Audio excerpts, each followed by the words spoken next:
Alright, so you should have your sketch down by now, and I like to take notes of what colors things are, or you can color it in. This is what I came up with. Make sure you keep it simple. And from the last video, all the material and things that you need to buy for your puppet, hopefully you've gotten them as well. Now, it's really important that whatever you use to create and build your puppet, you take notes of that and make sure they're very detailed so that if you need to recreate it, it's really easy. Now, I'm going to cover two types of foam. This is polyurethane foam. Poly, some people call it. It's not waterproof and it doesn't take dye well. And it's usually used for cushioning material. The thing is all foams are susceptible to sunlight, so just make sure you keep it out of the sun. As you notice, this part is sort of yellow compared to the other part because that's been seen in the sun. And you can buy them in all different sort of thicknesses. It's mainly found in packaging and cushioning, mainly used in packaging and cushioning, and it's sort of heavier than reticulated foam. And this is reticulated foam. And reticulated foam is kind of harder to get. The polyfoam can be found at Walmart, Zellers, and their sewing section, at fabric stores. But reticulated foam is really hard because it's used for air conditioning, air conditioners mostly, and it's usually bought in bulk. Now, if you look at reticulated foam, this is 30 ppi, which is pores per inch, and it's open celled. It's a lot different than the poly foam. Dr. Teeth, the Muppet, was originally made from reticulated foam because it could be dyed. If you notice, here's a dyed piece. And like I said, it's really hard to find. If you find it, excellent. Now, what I recommend you do is store all your stuff in bins or in a closet, to keep it away from the sun and heat and that sort. Now, what we're going to do is we're going to start to build the foam pattern.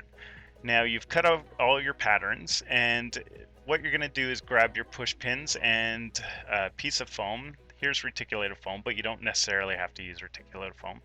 And what you want to do is start to pin your pattern down. Now, it's important that you start from a corner and sort of piece it together like a puzzle, because what you want to do is save as much of the foam as you can so that you can make other future puppets.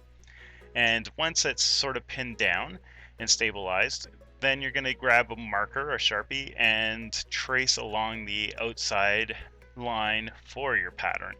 Now, once you've traced the one half, what you're going to want to do is make a second half. And it's easy. Simply take out the pins. You can move it to another piece on the foam and trace it again. Or what I like to do in this case is flip the pattern, the foam pattern. Now, it doesn't necessarily have to be flipped, but in the case of your fabric pattern, it will have to be flipped. So I always get into the habit of flipping the pattern. It's just me, and it's something that you might want to get into doing. Now, once you've traced this pattern, you'll just do the same. You'll take out all the pins, and you'll have two halves. And these two halves will make the skull of your puppet. You'll also notice a foam mouthpiece. What you want to do is to pin that down and trace the outside and the inside of that pattern. Now, the good thing is the Raleigh doesn't take a lot of foam, so the access that you have later you can use to make future puppets. Now, if you accidentally go over the line or you make a mistake, just make sure you cross it out or scribble it out, just so that you know not to cut that piece. It might run it into another piece like this mark right here. And if that's the case, like I said, you just have to scribble it out. Now, with this puppet pattern, there's only 3 foam pieces, which isn't that bad, but with other more complex puppets, and if you start getting into puppet building, you might have a lot of pieces that all look sort of the same. So it's also important that you get into the habit of marking what pieces are which. Now, like I said, with this with this pattern, you don't really need to do that, but I'm just showing you to get into the habit of doing it. Now that you have your pattern trace, it's time to cut it out. I like to use razors, and I'm showing you one method, which is towards myself, cutting towards, and there's also cutting away. You can also use a pair of scissors, but scissors will give you a jagged edge, and when you're sort of gluing to the point where you're gluing one pattern or one piece of foam to the other, you'll want as clean of a line as you possibly can. Now, I like to also experiment with different angles of cuts. This is a 45-degree cut, as well as curves and that sort of thing. So you might want to take a piece of scrap foam and practice beforehand. Now, I also like to start sort of outside of the pattern when I cut, so that when I actually meet the pattern, it's a clean sort of straight line all the way to the end. And with anything that I have left over, I always save. Now, you'll also hit another sort of snag when you're cutting with razors, that sometimes you hit a place that's hard to cut into, such as these angles here, where the sort of one line meets the other line. And what I like to do is, again, start from the outside and make my way to the point of the center of that angle, and then start again on the other line, and follow that all the way to the corner. And hopefully both angles will meet. If it doesn't, you'll need to pull a little bit and just refollow one of the lines and cut till you get a clean angle there.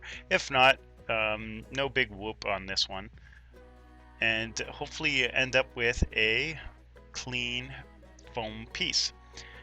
Do that with both the skull parts, and then with the mouth part, you're going to do the same as well, starting from the outside line. And you're just going to trace around it with your razor. If you have a pair of scissors, you'll do that as well. With razors, foam eats at razors very, very fast. So regardless of what you're using, you'll find your scissors dull after a couple of projects, and with razors, they dull very fast as well. So you'll go through probably just one razor, not even with this project, but a lot with bigger projects that you have that you're cutting multiple pieces out. Now I'm just showing you to keep sort of a straight line. I would recommend keeping the foam flat when you cut. Don't pick it up like that. And what you'll want to do is also cut the middle part out. Now, when I start off with the corner of the mouth and work my way around at a 45-degree angle with my razor.